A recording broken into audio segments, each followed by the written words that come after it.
Offer me money. Offer me power. I don't care.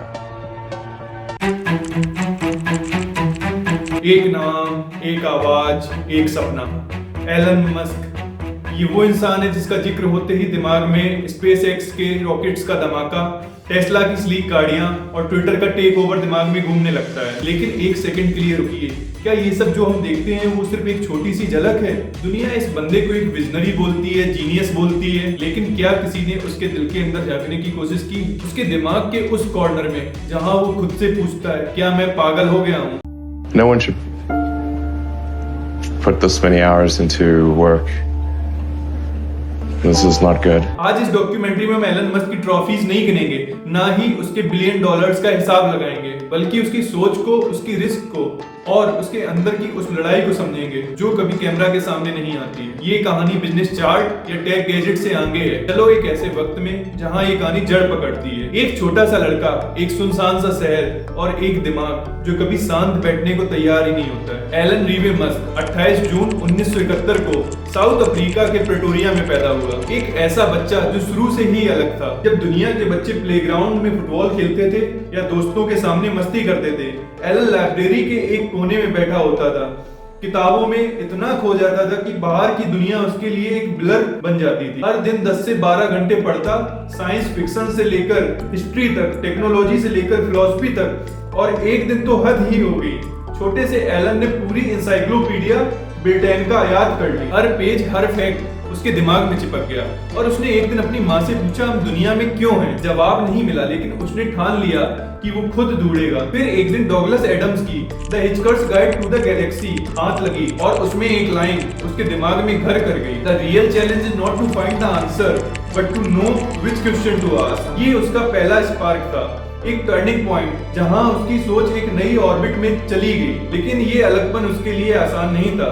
School में बच्चे उसका मजाक उड़ाते, उसको वियर्डो कहते। बुलिंग इतनी बढ़ी कि एक बार उसके फेस पे इतनी मार पड़ी कि उसे हॉस्पिटल जाना पड़ा। एक इंटरव्यू में उसने कहा, I was bullied really badly, I had a very painful childhood. I was almost beaten to death, if you'd call that bullied. It was not a happy childhood. वो एक इंट्रोवर्ट जीनियस था। दुनिया उससे डरती थी, समझ नहीं पाती थी। दोस्त कहते थे ये नॉर्मल बातों पे नहीं बोलता, बस स्पेस, एआई और फ्यूचर की बात करता है। जब दूसरे बच्चे कार्टून देखते, एलन आइंस्टीन के थ्योरीज पढ़ता। जब वो वीडियो गेम खेलते, एलन 12th क्लास की उम्र में अपना गेम बनाता, ब्लास्टर, एक स्पेस शूटर, और उसको $500 में बेच दिया। सोचो, 12 साल के बच्चे के लिए $500। कोई कैंडी खरीदता, कोई टॉयज खरीदता, लेकिन एलन ने अपने लिए बुक्स और टेक गियर्स खरीदे। उसके लिए पैसा नए आइडियाज का जरिया था। लेकिन ये बिलियंस के साथ ट्रेजेडी भी आई। 9 साल की उम्र में पेरेंट्स का डाइवोर्स। मे और एरल मस्क अलग हो गए। एलन ने अपने फादर के साथ रहना चुना, लेकिन ये उसका सबसे बड़ा नाइटमेयर बना। 2022 में उसने कहा, my father is terrible human being, he made my childhood miserable. Errol psychologically abusive था, हर रोज एलन के सपने को क्रश करता। लेकिन ये टूटता जीनियस यहाँ रुकने वाला नहीं था। 17 साल की उम्र में उसने साउथ अफ्रीका छोड़ दिया, एक टिकट कनाडा के लिए लिया और अपनी कहानी खुद लिखने निकल पड़ा। जब सपने बड़े और दुनिया छोटी पड़ जाए तो नई मंजिल ढूंढनी पड़ती है, और एलन मस्क ने यही किया। 1989 का साउथ अफ्रीका, अपार्थाइड का जुल्म, सड़कों पे वायलेंस और मिलिट्री सर्विस का दबाव। 17 साल का एलन अपने कमरे में बैठा था, एक मिलिट्री ड्राफ्ट लेटर हाथ में। बाहर सायरन्स गूंज रहे थे। उसको ऑर्डर था एक ऐसी आर्मी ज्वाइन करने का जो रेशियल ऑपरेशन का हिस्सा थी, लेकिन उसका दिल चिल्लाया, ये मेरी जगह नहीं। उसने अपनी माँ को बताया, और एक दिन एयरपोर्ट पर उसकी माँ ने उसको गले लगाया। एक आखिरी गुड बाय, एक वन वे टिकट कनाडा के लिए। जेब में $200, हाथ में सूटकेस और दिल में एक सपना। I left with nothing, I had to find a way to survive. Canada पहुंचा तो ठंड ने वेलकम किया। स्नो कवर्ड सड़कें, एक लड़का पुराना जैकेट में कांपता हुआ। ना घर, ना पैसा, ना कनेक्शंस। एक बिलियनियर की कहानी एक गरीब इमिग्रेंट से शुरू होती है। पहली नौकरी एक सॉ मिल में, लकड़ी काटना इतना खतरनाक कि हर दिन कोई वर्कर्स हाथ या पैर गंवाता था। दिन भर मजदूरी, रात को लाइब्रेरी, बस एक सोच, मुझे आगे बढ़ना है। बॉयलर रूम साफ किए, फैक्ट्री फ्लोर्स झाड़े, एक छोटे से कॉच पे सोता। $1 के बजट पे हॉट डॉग्स और ऑरेंजेस खाकर जीता। 2014 में उसने कहा, I was living on $1 a day, लेकिन वो पैसा बचाता था बुक्स के लिए। रॉकेट्स एआई, फिजिक्स पढ़ता था। स्ट्रगल के बाद क्वींस यूनिवर्सिटी में गया, फिर यूनिवर्सिटी ऑफ पेनिसिल्वेनिया। इकोनॉमिक्स और फिजिक्स में डुअल डिग्री ली, लेकिन फोकस स्टडीज नहीं फ्यूचर था। डॉर्म में स्टिकी नोट्स पे आइडियाज लिखता, स्पेस ट्रेवल, एआई, स्टार्टअप्स। उसने कहा I wasn't just studying, I was thinking about how to change the world. फिर 1995 में स्टैनफोर्ड में पीएचडी के लिए गया, अप्लाइड फिजिक्स, लेकिन 2 दिन में समझ गया फिजिक्स नहीं इंटरनेट दुनिया बदलेगा। बैग्स पैक किए, स्टैनफोर्ड छोड़ा और सिलिकॉन वैली की तरफ चल पड़ा। एक नया शहर, एक नया सपना, ये उसका सबसे बड़ा गैम्बल था जो उसको बिलियनियर बनाने वाला था। अब सीन बदलता है 1995, सिलिकॉन वैली, जहां सपनों को कोड में लिखा जाता है। स्टैनफोर्ड छोड़ने के बाद एलन मस्क अपने भाई किम्बल के साथ एक छोटे से ऑफिस में बैठ गया। ना फर्नीचर, ना पैसा, बस एक पुराना कंप्यूटर था और एक बड़ा विजन। ये था जिप2 का पहला स्टार्टअप, एक ऑनलाइन बिजनेस डायरेक्टरी। इसमें मैप्स थे जैसे आज का गूगल मैप्स, लेकिन 90s में ये एक रिवॉल्यूशन था। इंटरनेट अभी नया था, लोग समझ नहीं रहे थे इसका पावर, लेकिन मस्क ने सोचा मैं दुनिया को दिखाऊंगा। मस्क और किम्बल दिन रात काम पे लगे, कोड लिखा, क्लाइंट्स ढूंढे। एक वक्त ऐसा था जब सिर्फ एक कंप्यूटर था, तो एक कोडिंग करता, दूसरा मीटिंग्स ले जाता। पैसा नहीं था, ऑफिस के फ्लोर्स पे सोते, सुबह YMCA में नहाते। उसने कहा we couldn't afford an apartment, so we slept in the office. Well, you want to do, particularly if you're starting a company, you need to work super hard. So what does super hard mean? When my brother and I were starting our first company, I didn't have any money. In fact, I had negative money. I had huge student debts. In fact, I couldn't afford a place to stay and an office. so instead of getting an apartment, we just rented a small office and we slept on the couch. And we showered at the YMCA. And there was an ISP on the floor below us, just a little tiny ISP. And we drilled a hole through the floor and connected a null modem cable. That gave us our internet connectivity for like $100 a month. And we're so hot up, we had just one computer. So the website was up during the day and I was coding at night. 7 days a week, all the time. And I briefly had a girlfriend in that period, and in order to be with me, she had to sleep in the office. So work hard, every waking hour. That's the thing I would say, particularly if you're starting a company. ये थी उसकी जिंदगी, कोई luxury नहीं, बस जुनून। जिप2 एक idea था, बिजनेस को ऑनलाइन लाना, न्यूज़पेपर को डिजिटल मैप्स देना। ये सिंपल लगता है आज, लेकिन तब ये गेम चेंजर था। लेकिन रास्ता आसान नहीं था, इन्वेस्टर को समझाना, टीम को संभालना।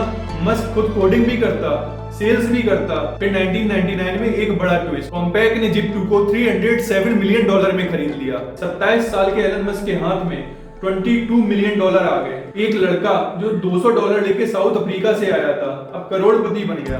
लगता था जैसे फिल्मी एंडिंग, लेकिन मस्क ने कहा suddenly I had $22 million, but I didn't want to retire, I wanted to build more. उसके लिए पैसा एंड नहीं था, बल्कि एक टूल था, और दिमाग में ऑलरेडी अगला प्लान चल रहा था, इंटरनेट बैंकिंग को बदलने का। जिप2 ने प्रूव किया कि मस्क आइडियाज को रियलिटी बना सकता है। लेकिन अब ये कहानी एक नए लेवल पे जाने वाली थी और दुनिया के बड़े डिसरप्शंस की शुरुआत होने वाली। अब कंपनी नए गियर में शिफ्ट होती है। 1999 सिलिकॉन वैली का .com और 28 साल का एलन मस्क एक बड़ा सपना लेके आता है। जिप2 के $22 मिलियन के बाद वो रुकता नहीं, उसने सोचा बैंकिंग को बदल दो। ये था X.com का जन्म, एक ऑनलाइन बैंकिंग प्लेटफॉर्म जो दुनिया को एक नया फ्यूचर दिखाने वाला था। मस्क का आइडिया था बैंक ब्रांचेस की क्या जरूरत, online transactions, fast, global, instant. उसने कहा why do banks even exist, money is just a number on screen. ये सोच उस वक्त के हिसाब से रिवॉल्यूशनरी थी। इंटरनेट अभी जवान था, लेकिन मस्क के लिए गोल्डन चांस था। X.com लॉन्च हुआ, डिजिटल पेमेंट का पहला बड़ा कदम। लेकिन ये रास्ता आसान नहीं था। मस्क का स्टाइल था फास्ट, फियरलेस और फुल कंट्रोल। वो टीम को पुश करता, रात दिन काम करवाता, लेकिन ये अप्रोच बोर्ड और इन्वेस्टर्स को पसंद नहीं आया। बोर्ड रूम में आर्ग्यूमेंट्स होते, इन्वेस्टर बोलते ये बंदा ब्रिलियंट है लेकिन रिस्की है। मस्क टेबल पे हाथ मार के अपनी बात मनवाता, लेकिन एक दिन शॉकिंग ट्विस्ट आया। बोर्ड ने मस्क को X.com के CEO पोस्ट से हटा दिया, अपनी ही कंपनी से निकाल दिया। एक फॉर्मर एग्जीक्यूटिव ने कहा Elon wanted to move to fast, he was fearless, but investors were not. X.com का नाम बदल के पेपल बना और मस्क एक आउटसाइडर बन गया। लेकिन यहाँ किस्मत ने उसका साथ दिया। 2002 में eBay ने पेपल को $1.5 बिलियन में खरीद लिया और मस्क के हाथ में आए $180 मिलियन। 28 साल का लड़का बिलियनियर बन गया। लेकिन अब उसका असली सपना शुरू होने वाला था, एक ऐसा मिशन जो दुनिया को स्टार्स तक ले जाए। SpaceX का वक्त आ गया था और ये कहानी कॉस्मिक लेवल पर जाने वाली। अब स्टेज सेट है एक ऐसे मिशन के लिए जो इम्पॉसिबल को चुनने वाला था। 2002 जब एलन मस्क ने पेपल के $180 मिलियन को एक कॉस्मिक गैम्बल में डाल दिया।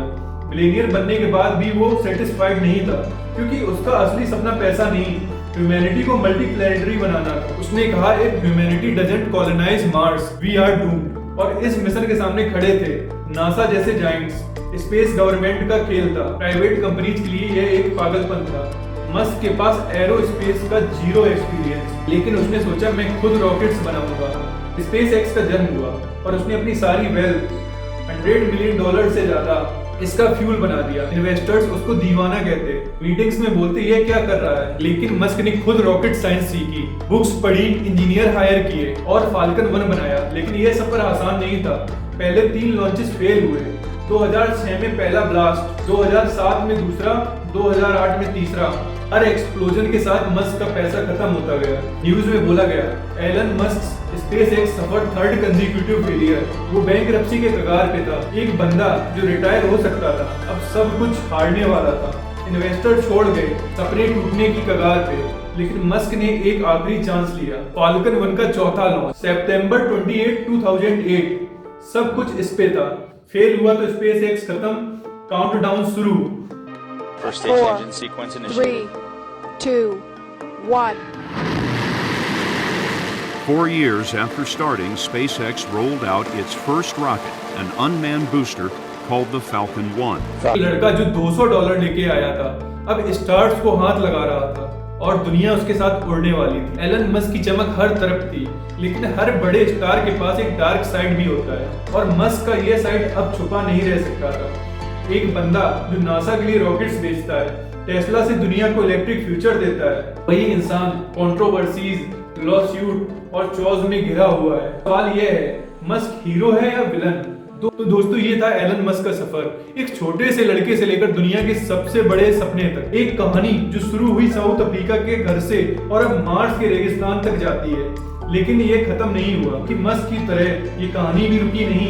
अब सवाल आप पे छोड़ते हैं, क्या एलन मस्क हमारे समय का सबसे बड़ा विजनरी है, एक जीनियस जो इम्पॉसिबल को हकीकत बनाता है, या एक डिसरप्टर जो दुनिया को अपना खेल समझता है? हीरो या विलन, सेवियर या रिस्क? हर रॉकेट लॉन्च, हर टेस्ला कार, हर ट्वीट, ये सब हमें सोचने पे मजबूर करता है कि हमारा फ्यूचर कैसा होगा और उसमें मस्क का क्या रोल होगा। कमेंट में अपना जवाब दो, क्योंकि आपकी आवाज इस कहानी का अगला चैप्टर लिखेगी। अगर ये सफर आपके दिल को छुआ तो वीडियो को लाइक करो और अपने दोस्तों के साथ शेयर करो और इस डिबेट को जिंदा रखो, क्योंकि मस्क की तरह ये डॉक्यूमेंट्री भी एक चिंगारी है जो दुनिया में एक बड़ी आग लगा सकती है। ये गुड बाय नहीं, ये एक नई शुरुआत है। अब आपकी बारी है, आप दुनिया को बताओ एलन मस्क आपके लिए क्या है, और साथ में सोचो अगली बार जब रात को तारों को देखो शायद वहां मस्क का सपना सच होता दिख जाए।